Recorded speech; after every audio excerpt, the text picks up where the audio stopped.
Welcome to USQ's Beginners Tips and Tricks video for snitches, the first in this series. This video is meant to introduce you to the basics of snitching and provide a strong foundation for Tier 5 snitches to begin identifying and improving on their personal strengths. Today, we will be covering tips and tricks on professionalism, positioning and awareness, technical knowledge, and seeker engagement. These tips come from some of the best snitches in the world. By practicing these tips, you will better understand your role as a snitch. You'll learn to improve your endurance, and will learn proven methods on how to avoid capture. Let's get started. The Snitch Handbook and Code of Conduct are two resources that all snitches should be familiar with. They are the rules all snitches should abide by to best represent themselves and USQ. The snitch mantra is, avoid capture humbly, get caught gracefully. The biggest hurdle of snitching is doing so without bias. Please check the link in the YouTube description for more information on bias in snitching. While engaging with seekers, playful banter is always fun, but always treat seekers with respect. Never use offensive, judgmental, or disrespectful comments. No matter how you are treated or spoken to in a game, take the high ground at all times. You represent a sports organization and hold power as an official.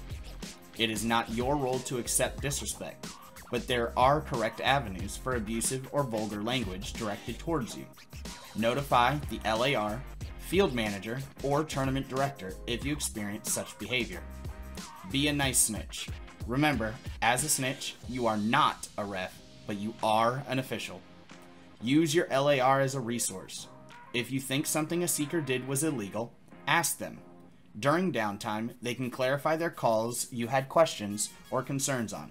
But remember, you can get caught during live play, so choose your breaks wisely. When a possible catch is made, walk away from the players to discuss the catch with the LAR and HR. Confirm with the LAR if any players nearby were beat before the catch, or if there were any penalties. Getting caught quickly or being annoyed at how you were caught are not reasons to call off the catch. Between games, be sure to check in with the officials or snitch tents often. The USQ Snitch team is here to help you during your snitch journey. Email snitches@usquidditch.org with any snitch questions. While snitching, your position is one of the most important parts of your game. Your positioning can be the difference between a quick game with a weak catch or a long game full of engagements. For the most part, position yourself a few yards from the point furthest from the benches, where the midline and the sideline meet. There, seekers will have to run the farthest from their hoops and after substituting, and will always be in sight.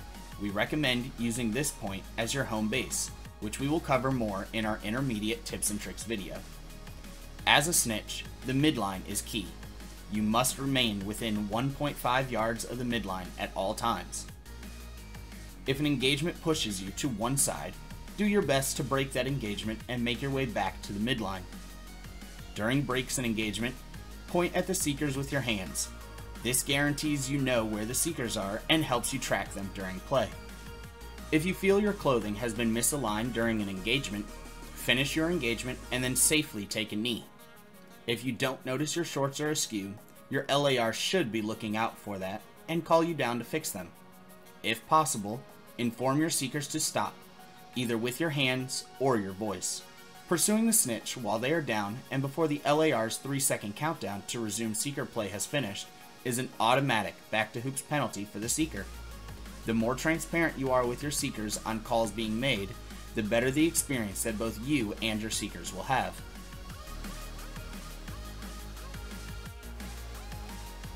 Whenever a seeker is approaching, you should take an athletic stance, hips back, knees bent, eyes and head up, and arms out.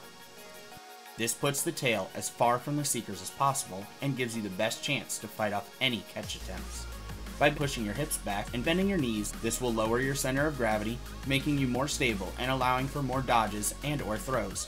This also puts you in a strong position to backpedal away from seekers. Backpedaling happens a lot, so make sure to practice your comfort, flexibility, and speed while doing so. A great way to prepare before the game is to stretch and warm up. Make sure your hips, shoulders, and wrists are loose and ready to go. Get your blood flowing and your arms and legs loose. You're going to do great. Thank you for watching the beginner video on snitching tips and tricks. Find the links to our other videos in the description below. Like, comment, and subscribe. Have fun and good luck.